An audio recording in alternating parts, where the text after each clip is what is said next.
Di sebalik keyakinan PN itu, manifesto oleh PH dan BN Selangor pula melalui tawaran Kita Selangor 5 tekad untuk 5 tahun sangat realistik dan bukan janji kosong. Subsidi tambang dan kos mengerjakan haji berjumlah RM2,000, insentif tahunan RM1,000 untuk ibu yang bekerja dan peningkatan sumbangan hadiah masuk universiti RM1,500. Itu antara tawaran baru yang akan dimanfaatkan oleh rakyat Selangor jika Kerajaan Perpaduan terus diberi mandat untuk mengekalkan pentadbiran di negeri termaju itu.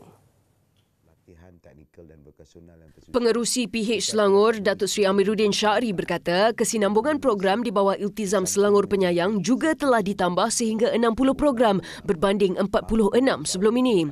Justru tawaran Kita Selangor 5 tekad untuk 5 tahun bukan sekadar janji populis kerana ia dirangka berdasarkan kajian dan pandangan pakar.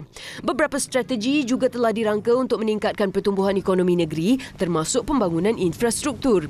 Ia termasuk jajaran rel Kita Selangor bagi menghubungkan Kelang ke Kuala Selangor, Tanjung Karang dan Sabak Bernam. Itu maknanya di utara Selangor akan tersambung dengan Kuala Lumpur dan ibu kota ataupun bandaraya seperti Shah Alam.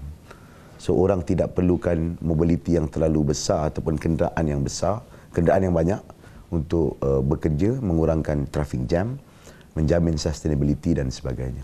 Beliau turut mengulas dakwaan pengerusi PN Selangor Datuk Seri Muhammad Azmin Ali berkaitan jumlah pelaburan yang hanya RM7 bilion dan menduduki tempat ketiga di belakang wilayah Persekutuan dan Johor untuk suku pertama tahun ini. Itu satu contoh pandangan yang cetek lah, sebab semasa beliau pernah mencatatkan pelaburan 5 bilion, 7 bilion. Masa bila? 2016 dan 2017. 2018, kita juga mencatatkan pertumbuhan perlahan di peringkat awal. Tetapi by end of the year, menjelang hujung tahun, jumlah pelaburan itu mencecah 18 bilion ringgit Malaysia.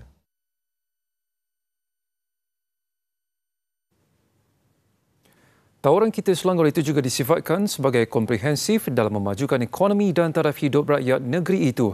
Bekas Menteri Kewangan kedua, Datuk Seri Johari Abdul Ghani berkata, ia juga lebih realistik kerana mengambil kira semua kepentingan dan keperluan rakyat.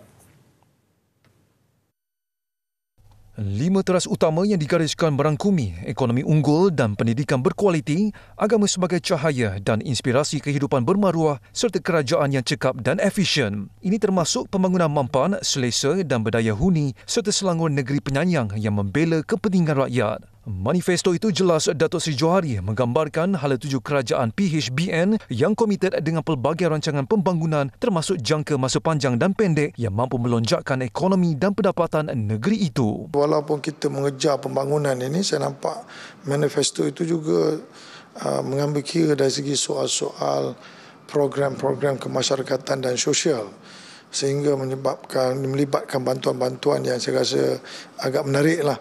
Contohnya, dia encourage wanita bekerja. Manifesto itu juga diyakini dapat ditunaikan berdasarkan prestasi cemerlang kerajaan negeri sebelum ini selain pengalaman BN yang pernah menyumbang kepada kemajuan Selangor. Beliau juga optimis sekiranya manifesto ini berjaya direalisasikan, ekonomi Selangor akan terus meningkat. GDP per capita untuk Selangor ini akan lebih besar jika dibandingkan apa yang ada di sekarang. Dalam di peringkat nasional, GDP kita lebih kurang RM56,000. RM56,000.